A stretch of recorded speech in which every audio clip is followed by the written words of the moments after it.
Hello everyone, welcome back, and congratulations, we are now halfway through the summer. You completed the first 2 units and you only have 2 left, and then you're free to enjoy the rest of your summer. You all are doing absolutely fantastic work, by the way, and I am beyond impressed.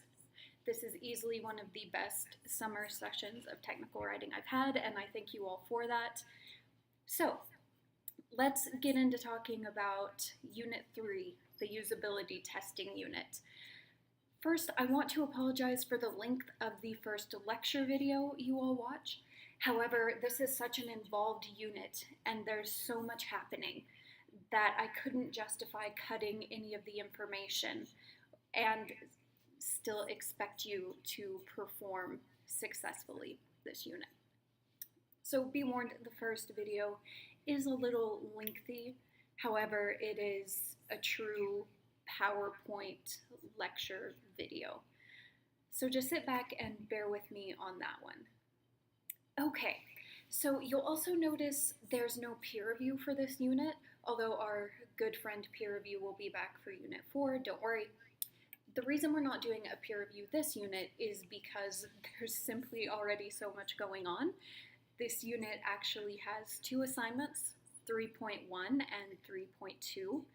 So for this unit, you'll write a proposal, that's your 3.1, and a lab report, that's your 3.2. Be warned, this unit is quite rigorous, and it's easily the most demanding work-wise, while I'd say Unit 4 is the most demanding thought-wise, if that makes sense, kind of more critical thinking based.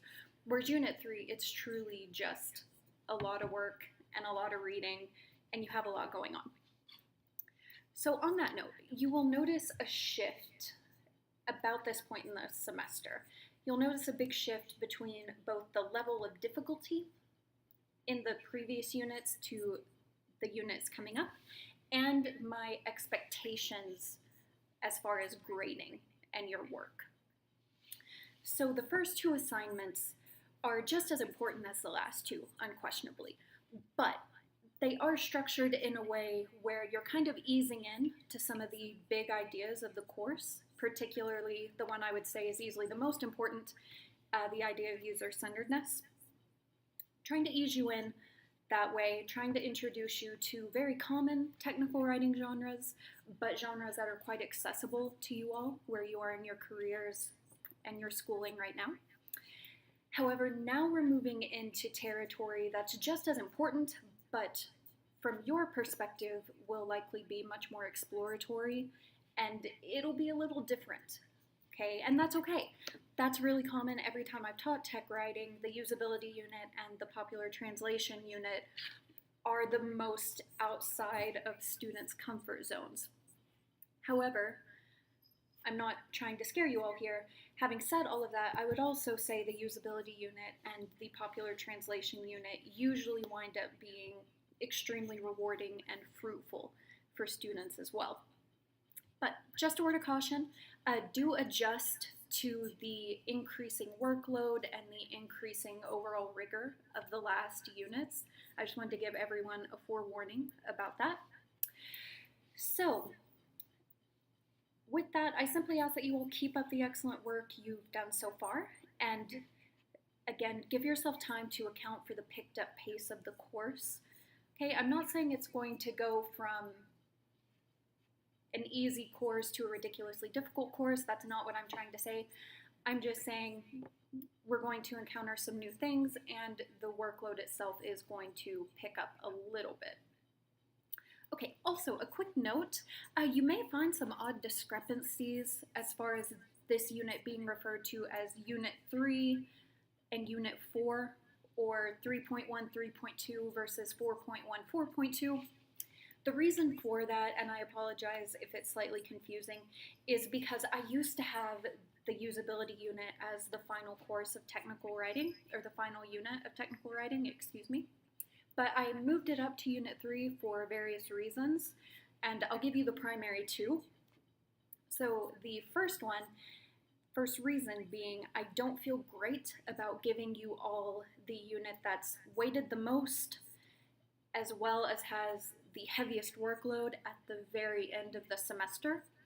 And also, when this is a face-to-face class, this is a group assignment, which, side note here, you're welcome to work with a partner this unit, or you're welcome to do it by yourself. That's actually going to go for Unit 4 as well. So if you like working with a partner, do so. If you want to do it solo, do so. But so anyway, I apologize for the aside. That's why you may see some samples, for instance, are labeled as 4.1, 4.2 versus 3.1, 3.2. Just know it's all the usability unit. The other big reason I've moved it up is because, as I mentioned, this unit is actually weighted the most out of all the units this summer. So I like to let you all get through the unit that's weighted the most and has the heaviest workload. That way you can kind of figure out where you are as far as what you want your final grade to look like. And by the time Unit 3 wraps up and you get your final Unit 3 grade, you'll have a pretty reasonable idea of what your range will be. Typically, Unit 4, it will impact your grade, but if you're sitting at an 83 at the end of Unit 3, the reality is Unit 4 isn't going to bump you up to an A. Now then, if you're borderline, let's say you're sitting at an 88 at the end of Unit 3, the good news is you know you have Unit 4 to get you up to an A, if that's what you want, and I imagine that would be what you would want. So that's another reason there. You still have kind of a cushion unit, so to speak, because popular translation is also pretty heavily weighted, but not as heavily as Unit 3. All right, so thank you for sitting through this introductory video. Let's finish off the last 2 units just as strongly as you all hit the first 2 units. And as always, if you have any questions, please let me know, and I will talk to you all later. Bye.